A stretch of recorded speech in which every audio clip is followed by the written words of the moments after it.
My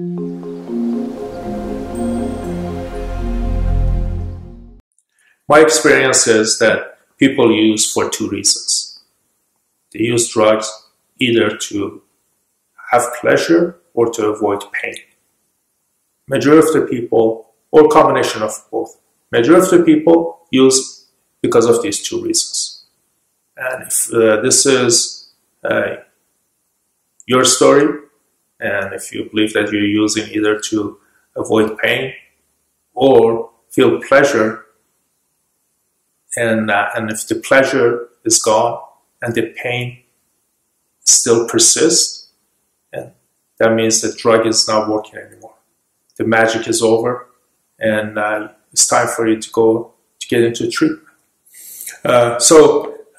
Whether you were trying to avoid pain or you were seeking pleasure, I have not seen a person in my over 30 years of experience in treatment to say that they started using drugs just to become an addict. Nobody makes that decision. Maybe there is somebody out there, but I haven't come across anybody like that yet. So most people either are just trying to enjoy themselves, start as teens or 20s, and they're just having fun, having a joint with their friends or having a drink with their friends, just trying to have fun. But at some point, addict's mind works different than addict's brain, works different than average person. At some point, addicts cross that invisible line of being a just occasional or recreational user into a dependent, and finally to addiction. So they go through the stages of drug use. And so the addict's brain is a little bit softer. It's not as strong and as non-addict or non-alcoholic's brain. So the brain works a little bit differently. And it's not due to anybody's fault. It's just the nature's taking its course. And if you have already crossed that line, you know that you didn't decide to cross that line. You didn't say that you want to become an addict or an alcoholic. And mostly people get addicted because of the composition of their brain. So when you cross that invisible line and you become more dependent, that means your whole thought system goes around using drugs or drinking. And you may try to hide your drug use, minimize it, hide your drinking or minimize your drinking, and then even lie about it. And some people start to get in trouble, either with the law or with their work. They lose jobs, they get tickets, they get possession of drugs. And so by the time it gets to that stage, you already crossed that line and you're out of control. And usually people, when they're using, they think, well, I can stop whenever I want. There's a stage that you can stop, but you don't. But once you cross that line, you want to stop and you can't. And that's when you need help.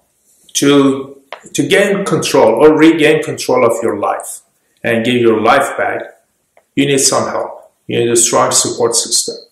Some people need to go to treatment.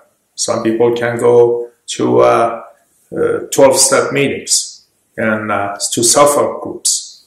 And there are a variety of avenues to get your life back. And but some people really need to, if you're physically addicted, you need to have medical detox. And you need to have medication and you need to be in a safe environment. And some drugs are even dangerous for, if you stop totally, they can be very dangerous. And, or at least they can be very uncomfortable. And especially with opioids and with benzodiazepine. And if you're addicted to any of these or alcohol, then it's dangerous to stop drinking or using on your own. We at To Shine Again help individuals who are seeking treatment to overcome their problem and gain control of their life. First of all, we have a very safe and safe environment that you can feel comfortable and safe. And it's a very friendly environment and very supportive. All our staff are very experienced. Myself, I have many years of experience in this field and a commitment to help you to become a person who can get a life that's worth living, a life that you miss. And you may even see other people living a life of responsibility and they're enjoying their life, and you may even be jealous of that. You may wish to have such a life. And my commitment is to help you find the way that you want to live. If you think that you're addicted to drugs or alcohol and you're tired of your life and you're looking for a different way, probably the most difficult and also the most important thing that you can do is to make that phone call and look for treatment and ask for help. And if you're in that stage and the drugs is not working anymore or alcohol is not working anymore for you, I'm asking you to go and make a phone call, seek treatment, look for help. And you don't have to do it alone. There are many treatment centers around the country, and there are many self-help groups almost everywhere in this country and all over the world. And you don't have to do it alone. And there are people to help. And we are here to help. And we can help you.